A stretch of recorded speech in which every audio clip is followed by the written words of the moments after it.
estamos aqui em Abacuque, né? O capítulo 3, glórias a Deus. O versículo 17, que é realmente o tema aí que a irmã trouxe, destacou.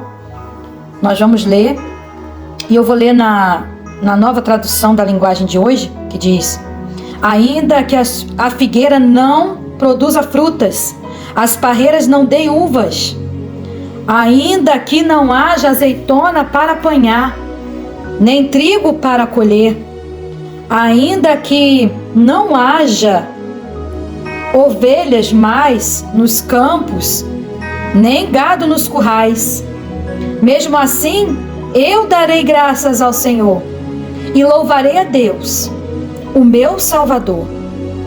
O Senhor Deus é a minha força, Ele torna o meu andar firme como de uma corça e me leva para as montanhas, onde eu estarei seguro.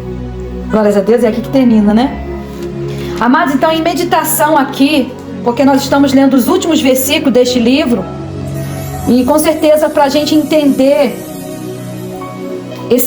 essa magnífica declaração que ele faz nos últimos versículos, a gente vem então para o início do livro para entender o que está acontecendo. Por que que ele vai dizer que ainda que não floresça, ainda que aconteça tudo o contrário, mesmo assim ele vai se alegrar no Senhor e confiar no Senhor?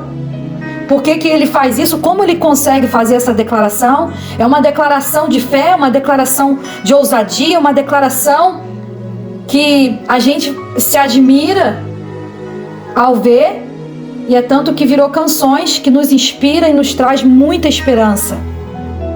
Então a gente volta lá para saber o que aconteceu, e a gente fica maravilhado de ver, amados, que no começo desse livro, Abacuque, ele começa questionando a Deus. Ele começa exatamente fazendo uma queixa, né? Aqui vai dizer a queixa de Abacuque.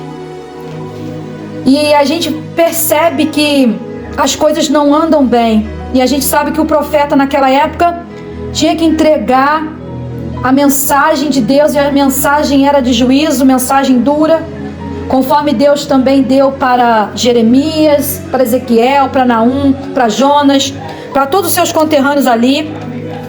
Eles receberam uma palavra de juízo, uma palavra difícil de se entregar, de falar. E é interessante que Abacuque não é um profeta comum, ele não age como os outros agem. Ele ao invés de abordar as pessoas por causa do pecado, de sair gritando pelas ruas, né, como fez Jeremias, ele vai recorrer a Deus, sabe? No seu questionamento, na sua angústia, na sua dúvida, ele vai a Deus. E aqui nós temos uma primeira lição que a gente tira disso, que nós podemos ir a Deus quando nós estamos assim, sem entender o que está acontecendo. E quando nós estamos assim, recebemos uma palavra de Deus, uma profecia, algo que Deus falou: olha, eu vou fazer, eu vou castigar, eu vou vir. E aí a gente fala: meu Deus, mas por que que tem que ser assim? Por que que tem que ser desse jeito? Ele estava assim questionando Deus: Senhor, por que que o Senhor permite o mal? O questionamento de Abacuque é algo assim, amados, que todos nós questionamos, todos nós que somos cristãos, todos nós que servimos a Deus, a gente questiona por que que Deus permite o mal. Em Abacuque 1:2 a gente vai ler uma interrogação tremenda, que ele diz: ó Senhor Deus, até quando eu clamarei pedindo ajuda e tu não me atenderás? Ele estava sentindo o quê? Que ele estava clamando, pedindo, orando, e a resposta não vinha. Ele estava gritando por socorro, ele estava dizendo: Senhor, violência, olha Senhor, quando é que tu salvarás? Porque o Senhor vê tanta maldade, por que que o Senhor tolera a injustiça? A gente sabe, amados, que esse é o questionamento de muitas pessoas, principalmente pessoas não cristãs, pessoas que vivem no mundo e que acham que a culpa é até de Deus, tudo que acontece de mal, tudo que está acontecendo. E se Deus, se Deus não intervém, se Deus não age, por que Deus não fez? Porque a gente sabe que só Ele tem poder para paralisar algo. É como a gente vê no Rio Grande do Sul que aconteceu, o que aconteceu aqui. As pessoas questionam muito, é nessa hora que muitos se revoltam contra Deus. Ah, por que Deus permitiu, né? Por que tanta morte? Essa era a indagação dele. Ele fala: Senhor, por que me fazes ver tanta maldade? Por que toleras a injustiça? Eu estou cercado de destruição, de violência, de briga por toda parte.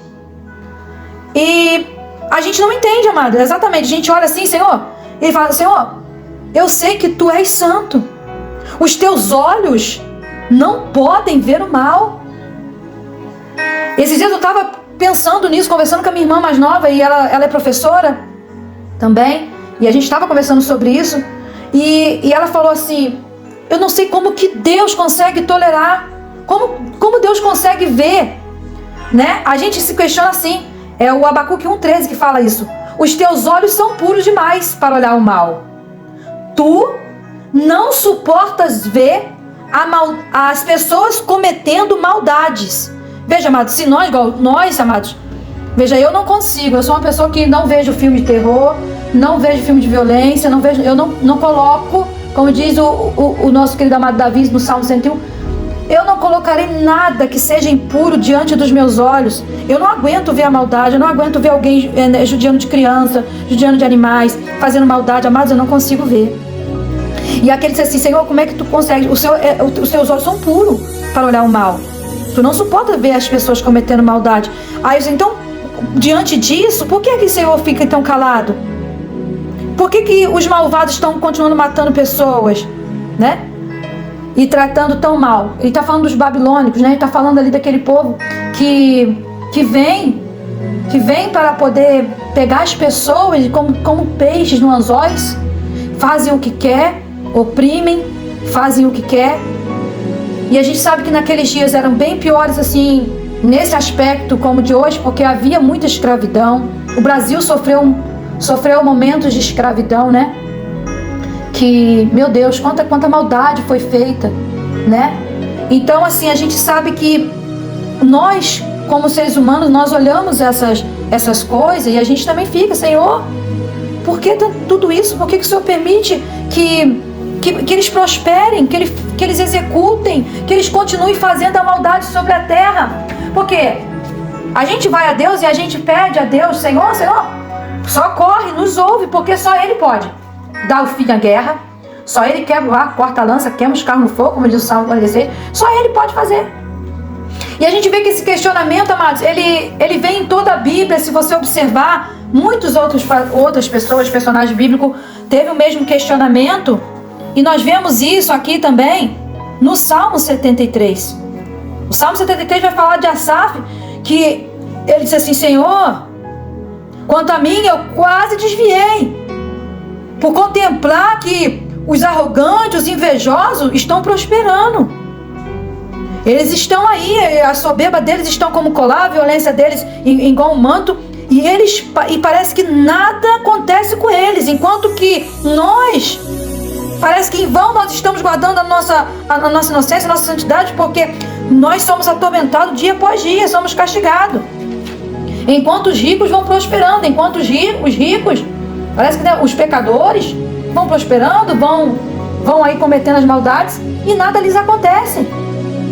E aí até que ele disse assim, até que eu entrei no santuário e vi o fim deles. Então às vezes que o paralelo aqui é igual. Ele vem a Deus, ele questiona, Abacuque fala sobre o que está acontecendo, fala, Senhor, por que está prosperando mim? Por que tem que ser assim? Por que o Senhor permite que eles venham assolar o teu povo? Embora a gente saiba que o Senhor, ele usa, irmãos, o ímpio, ele executa o juízo ao seu povo, infelizmente, usando até os perversos para poder trazer o juízo ao seu povo. Sempre foi assim no Antigo Testamento. Então nós vemos aqui que ele questiona, ele fala, e algo que a gente tem que tirar daqui é isso, amados. Nós podemos sim ir a Deus e falar tudo. Nós podemos sim. Aliás, a gente pensa assim, tem pessoas que pensam que não, eu só vou orar quando eu estiver bem, eu só vou orar quando eu estiver alegre, quando eu estiver sentindo. Não. Porque é nesse momento de dor, no momento de tristeza, no momento de angústia, no momento mais difícil da sua vida, que você não está entendendo nada, é aí que você tem que orar. É aí que você tem que clamar a Deus. Veja, o salmista sempre fez isso. Ele sempre recorreu a Deus no momento mais difícil. Ele clamou a Deus. O Salmo 40, os irmãos sabem disso assim. Ele fala assim, Senhor, Eu esperei com paciência no Senhor, e o Senhor ouviu, se inclinou para mim e ouviu o meu clamor. Tirou-me de um charco de lodo. Colocou-me sobre uma rocha, firmou os meus passos. Então, na minha angústia, eu invoquei o Senhor, e o Senhor me ouviu. Então, no momento que nós estamos mais debilitados, mais fracos, mais tristes, mais angustiados, mais sem resposta, esse é o momento exato para a gente clamar mesmo. Para a gente ir a Deus e pedir socorro. E ali, amados, aquele homem, né, o profeta Abacuque, e ele tinha essa responsabilidade, porque naquela época, irmãos, o Espírito Santo não descia sobre qualquer pessoa. O Espírito Santo vinha falar apenas com os profetas, reis, sacerdotes. Então era muito mais limitado. Então ele precisava ir diante de Deus para dar resposta ao povo também. Ele precisava receber de Deus uma resposta para poder falar. E veja que depois que ele fala tudo com Deus, o segundo passo dele, que eu acho lindo no capítulo 2, ele diz assim: eu vou subir a torre de vigia. Eu vou esperar com atenção o que Deus vai me dizer. E como é que ele vai responder a minha queixa? Veja, ele pacientemente então espera pelo Senhor. Ele vai para a torre de vigilância. Ele vai esperar em Deus. Isso é maravilhoso, porque quando a gente entrega tudo a Deus, quando a gente tem um questionamento e fala tudo com Deus, o segundo passo é: espera Ele responder. O segundo passo é: vigia, fica em oração e vigilância, porque o Senhor vai responder. E eu acho lindo que Deus responde, né? E Deus veio então a ele e disse, né, para ele escrever em tábuas aquela visão. Porque o Senhor estava então mostrando o que ia acontecer. E o mais lindo também que aqui nesse texto, aqui ele fala para ele fala: olha, escreve aí porque vai acontecer. Mas se demorar a cumprir o que eu estou falando, você espera. Se tardar, espera, porque certamente vai vir. Não vai tardar. E essa referência vai lá para Hebreus capítulo 10, versículo 37, né? Ainda um pouquinho de tempo, aquilo que há de vir virá e não tardará. E ali ele vai falando e ele dá a resposta. E a resposta que o Senhor dá: eis aí o soberbo. A sua alma não é reta nele, mas o justo viverá pela fé. Então a resposta que Deus dá é: os maus não vão ter segurança não. Mas as pessoas corretas vão viver e vão para ser fiéis a Deus. Pela sua fidelidade elas serão destacadas. E Deus está dizendo assim: embora que eu permita que o mal aconteça para castigar o povo, para que eles se arrependam, eu também não vou deixar de castigar quem está fazendo a maldade. Eu também não vou deixar de castigar os ímpios opressores. Eles virão a juízo, virão castigar o meu povo, vai levar cativo, sim, porque desobedeceram. E a ordem de Deus no Antigo Testamento, Deuteronômio, foi o quê? Se vocês ouvirem e obedecerem, todas as bênçãos virão sobre ti. Mas se desobedecerem, todas as maldições que estão escritas nesse livro também virão sobre ti. Então a nação estava sendo avisada, sempre foi avisada. Então era necessário, infelizmente, que o castigo viesse. Mas o Senhor sempre falou assim: mas eu também vou castigar. Embora que Deus permitisse eles serem assolados pelo mal, os maldosos, os soberbos também depois iam ser cobrados. E aqui Deus vai estabelecer 5 ais, né, sobre os caldeus. 5 ais. Ele vai ali e declara tudinho o que vai acontecer com eles. E por fim, o Senhor diz então para Abacuque, declara para ele: o meu justo viverá pela fé. Então a lição que nós temos aqui é o seguinte: mesmo que a gente não entenda o que está acontecendo agora, mesmo que a gente se questione, e podemos questionar, podemos orar, podemos levar a nossa dor a Deus, e podemos esperar que Ele vai dar resposta. E a resposta que Deus dá, muitas das vezes, não é nem aquilo que a gente espera, porque a gente quer que cesse com o mal. Mas o Senhor disse assim: olha, espera, porque não é para agora, mas tem que esperar, porque o que eu estou falando vai se cumprir. E o Senhor diz para ele: olha, os maus, os perversos, eles serão castigados. E vocês têm que o quê? Continuar em fé. Porque é somente pela fé que a gente vai vencer. Lá no Salmos 37, também vai falar sobre esse castigo dos ímpios. Eu gosto muito do Salmo 37, ontem eu preguei muito sobre o Salmo 37 na live, foi coisa linda.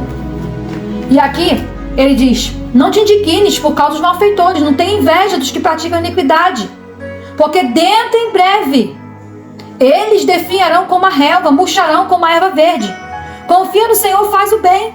Habitarás na terra e verdadeiramente serás alimentado. Então o Senhor está dizendo assim, ó, porque os malfeitores serão exterminados, mas os que esperam no Senhor possuirão a terra. Glórias a Deus.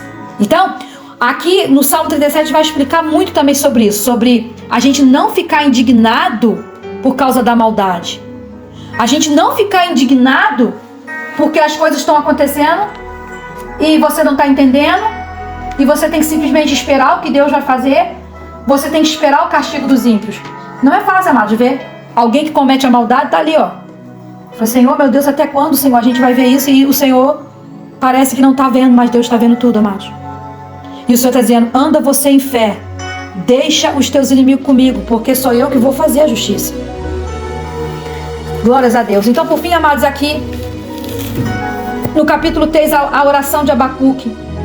Essa oração de Abacuque é também um louvor.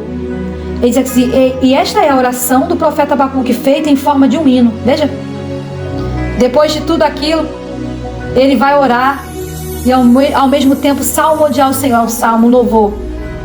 E ele ali então conversa com Deus, ele ora a Deus, ele fala e ele diz, Senhor, mesmo que tu estejas irado, tem compaixão de nós. Ali ele então clama, intercede pelo povo.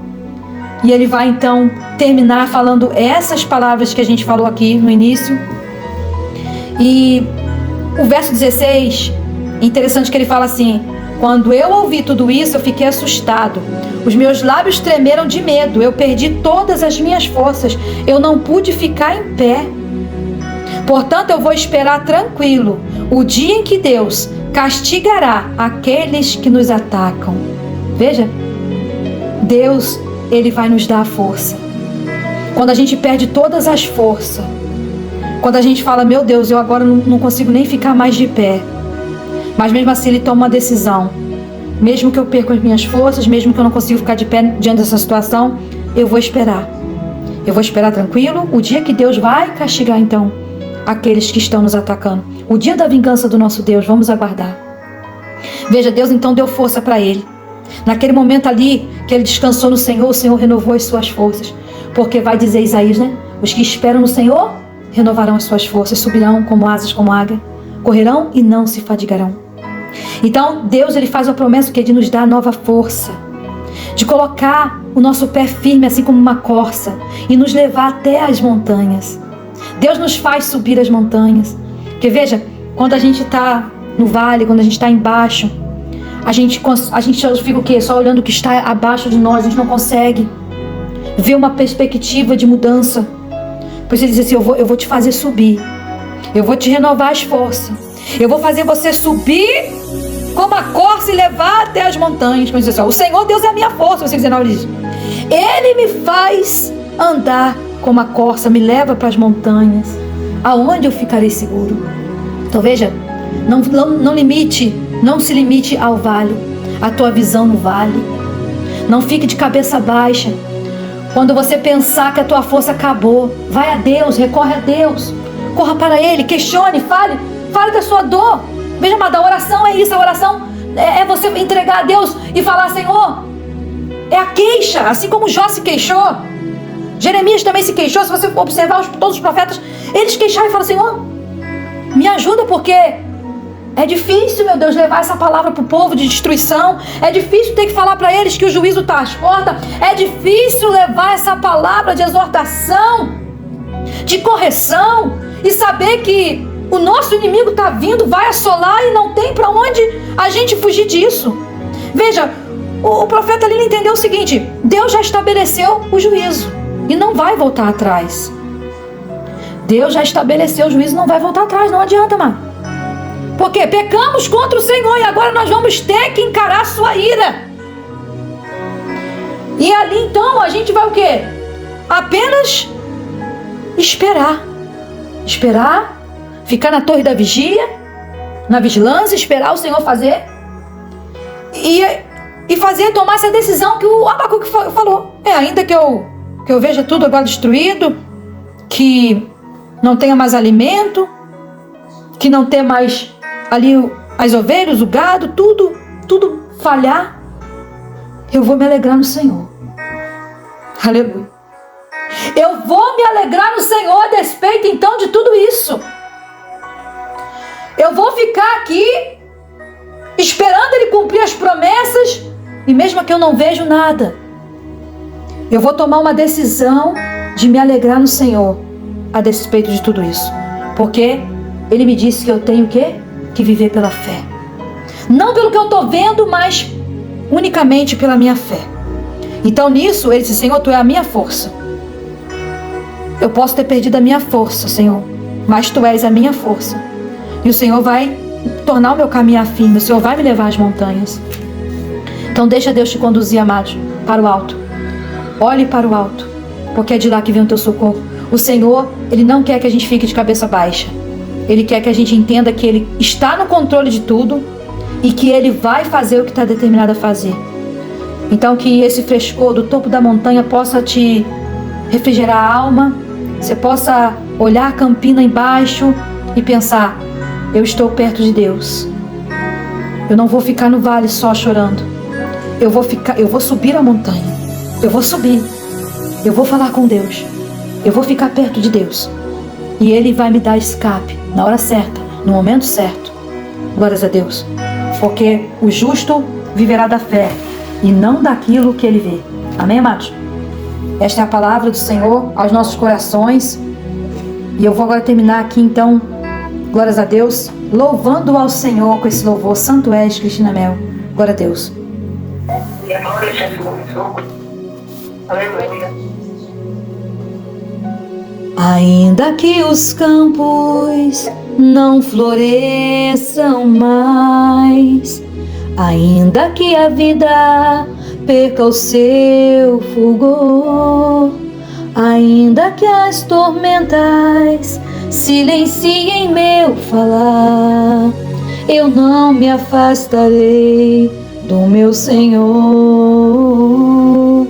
Enquanto houver em mim a vida que me deu e da tua bondade eu puder lembrar, se eu não puder cantar, então eu chorarei e com lágrimas então te adorarei. Santo és, Santo és, o meu ser, minha alma, coração e voz para sempre te exaltarão. Santo és, Santo és, se no vale da sombra da morte não sentir a tua mão, saberei que estás a me guardar, pois já garantiste a minha salvação. Santo és, mesmo que eu enfrente a solidão, mesmo que me envolva a escuridão, se tentarem me afastar de ti, ou disserem que esqueceste a mim, minha alma clamará dizendo: Santo és. Aleluia, glória a Deus. Essa é uma composição de Sérgio Lopes, grande Sérgio Lopes, né? Louvado seja Deus, aleluia. Glórias a Deus. Então, amados, vamos declarar: santo tu és, Senhor, porque Ele também diz: Senhor, eu sei que tu és santo e que tu habitas nas alturas. E quando o Senhor fala, aleluia, todos têm que ficar calados. Eita, glória a Deus, aleluia. O Senhor é santo, amado. O que Ele determinou fazer, Ele vai fazer. Vamos andar por fé e vamos deixar Deus fazer a sua justiça contra os nossos inimigos, porque Ele abate o soberbo, levanta o humilde e Ele cumpre tudo o que diz. Glórias a Deus, amém, amados? Em nome de Jesus, que Deus em Cristo vos abençoe.